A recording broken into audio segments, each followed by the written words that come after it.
श्रावण महिन्यातील सत्यनारायणाच्या प्रसादासाठी आज आपण हा रव्याचा प्रसादाचा शिरा करत आहोत। या प्रसादाच्या शिऱ्याची अगदी पारंपरिक पद्धत मी इथे तुमच्याशी शेअर करत आहे, तर व्हिडिओ शेवटपर्यंत नक्की बघा। आणि तुम्हाला माहिती आहे हा जो शिरा आहे इतका सुंदर झालेला होता।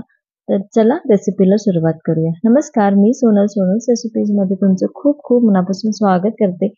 या आपल्या प्रसादाच्या शिऱ्यासाठी सगळ्यात आधी आपल्याला दूध घेऊन घ्यायचं आहे। तर दूध आपल्याला उकळवायचं आहे, गरम दूध आपल्याला लागणार आहे, त्याच्यामुळे मी दूध गरम करून घेत आहे। आणि सगळ्यात महत्त्वाचं म्हणजे जे काही प्रमाण सांगत आहे ते मी डिस्क्रिप्शन बॉक्समध्ये पण दिलेलं आहे आणि आता करता पण सांगणार आहे। तर हे जे प्रमाण आहे ते नक्की लक्षात आपल्याला ठेवायचं आहे। जर प्रमाण चुकलं तर आपला शिरा पण चुकतो, त्याच्यामुळे हे प्रमाण अगदी परफेक्ट आहे। तर यासाठी मी सगळं साहित्य पण काढून घेतलेलं आहे। दूध एकीकडे मी उकळायला ठेवलेलं आहे। थोडेसे ड्रायफ्रुट्स जे लागणार आहे ते मी बारीक चिरून घेतलेले आहे। त्यानंतर आपल्याला तुळशीचे पानं लागणार आहे आणि थोडीशी वेलची लागणार आहे। इथे मी रवा घेतलेला आहे, तर हा रवा मी मोजून घेतला। अर्धा कप आपण रवा घेणार आहोत। जसं मी सांगितलं आपल्याला प्रसादाच्या शिऱ्यासाठी सव्वाचं माप घ्यायचं आहे, पण आता मला थोडासाच करायचा होता म्हणून मी फक्त अर्धा कप रवा घेतलेला आहे आणि त्याच्या प्रमाणातच सगळं साहित्य घालणार आहे। आता मी इथे अर्धा कप रवासाठी 1 केळी घेतलेला आहे। जर तुम्ही सव्वा कप घेणार असाल रवा तर 2 किंवा 3 केळी घ्या, छोट्या असेल तर, आणि मोठी असेल तर 1 ते 2 केळी पुरेशी आहे। तर आता मी केळीचे पण असे बारीक काप करून घेत आहे। अगदी मोठे मोठे ठेवायचे नाही आणि अगदी बारीक पण करायचे नाही। तर इथे मी केळीचे असे मधून भाग करून घेते 4 आणि त्याला तुकडे करून घेते।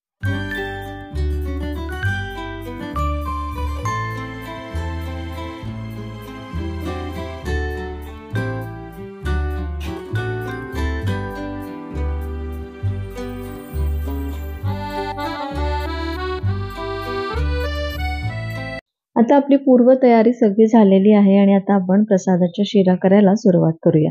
तर जे आपण दूध तापायला ठेवलेलं होतं तर ते आपण मागे सरकवू आणि पुढे कढईमध्ये सगळ्यात आधी रवा भाजून घेऊ। तर इथे मी अर्धा कप रव्याला अर्धा कप तूप घेत आहे। तूप छान वितळलं की त्यानंतर आपण यामध्ये रवा भाजणार आहोत। तूप जे आहे ते वितळलेलं तूप किंवा असं मेल्टेड तूप असायला पाहिजे जर प्रमाणात घ्यायचं असेल तर।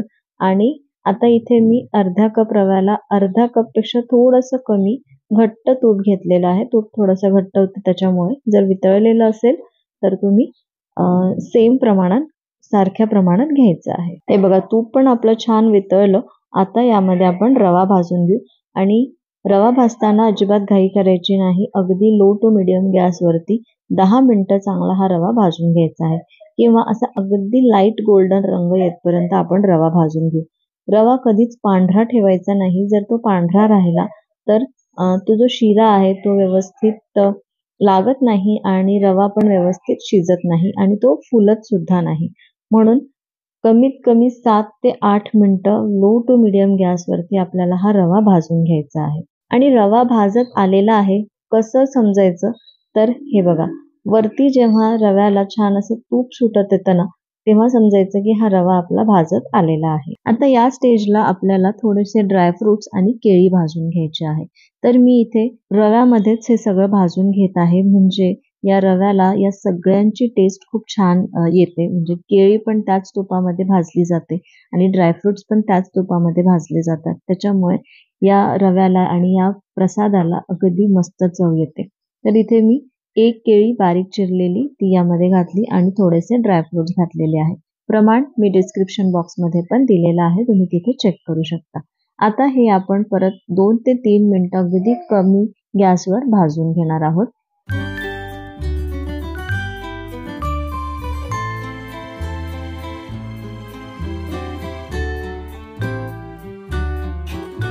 हे बघा, आपला रवा आणि बाकी सगळे जिन्नस पण मस्त भाजून झालेले आहे। आता आपल्याला यामध्ये दूध घालायचंय। तर मी दूध किती घेतलं, मी पूर्णपणे दूध घेतलेलं आहे आणि 1 कप मी इथे दूध घेतलेला आहे। म्हणजे जर तुमचा रवा अर्धा कप असेल तर दूध 1 कप घ्यायचं। जर तुमचा रवा सव्वा कप असेल, म्हणजे आपण सव्वाच्या मापामध्ये जर रवा करत असू, म्हणजे शिरा करत असू, तर त्याच्या डबल इतकं दूध घ्यायचं आहे.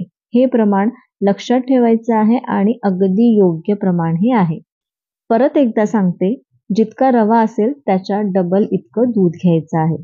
आता दूध गरम आहे आणि हे दूध आपल्याला एकत्रच घालायचं नाहीये, कारण जर एकत्र घातलं तर बबल्स येणार आणि हा सगळा शिरा जो आहे, हा जो रवा आहे तो सगळा वरती येणार आणि आपल्याला चटका वगैरे पण लागू शकतो.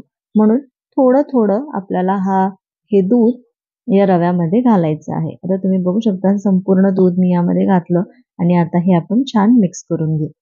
हे रवा आणि दूध छान मिक्स झालेलं आहे. आता आपण याला झाकून 2 मिनिटं छान वाफ काढू.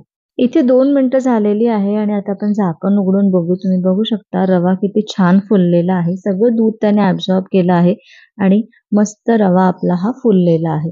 आता यामध्ये आपल्याला साखर किंवा गूळ घालायचं आहे. तर मी आज गूळ वापरणार आहे. तुम्ही गुळाच्या ऐवजी साखर पण वापरू शकता. तर जितकं आपण रवा घेतला होता तितक्याच प्रमाणात आपल्याला इथे साखर घालायची आहे किंवा गूळ घालायचा आहे. तर मी यामध्ये आता अर्धा कप गूळ घालून घेते आणि हा गूळ वितळतपर्यंत छान मिक्स करून घेते.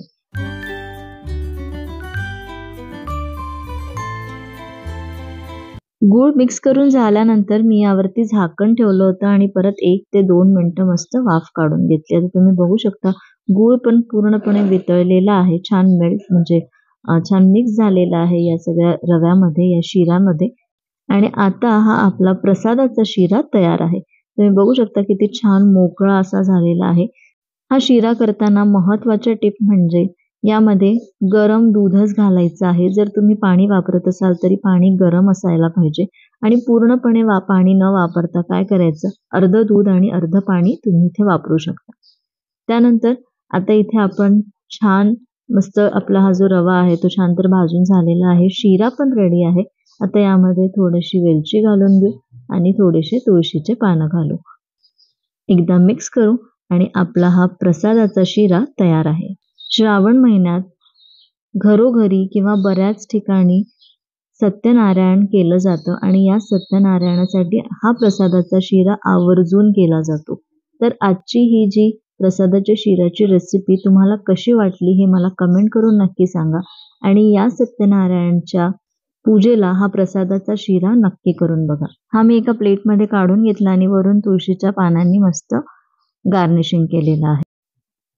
आणि वरून तुम्ही तळलेले काजू बदामांनी पण गार्निशिंग करू शकता. परत ते ॲड करू शकता. रेसिपी आवडली असेल तर एक लाईक करा, जास्तीत जास्त शेअर करा आणि अजूनपर्यंत चॅनलला सबस्क्राईब केलं नसेल तर नक्की सबस्क्राईब करा. पुन्हा भेटू अशाच मस्त रेसिपीसोबत. तोपर्यंत धन्यवाद.